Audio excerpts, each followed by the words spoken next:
कराची में पहले monkey pox case की तस्दीक हो गई।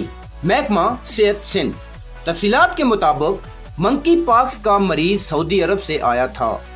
सऊदी अरब से पाकिस्तान आया था। तफसीलात के मुताबिक डाउन यूनिवर्सिटी में 4 अफराद के मंकी पॉक्स से मुतल्लक टेस्ट हुए। 3 अफराद में मंकी पॉक्स के शवाहिद नहीं मिले, लेकिन सऊदी अरब से आने वाले मुसाफिर में मंकी पॉक्स की तस्दीक हो गई है।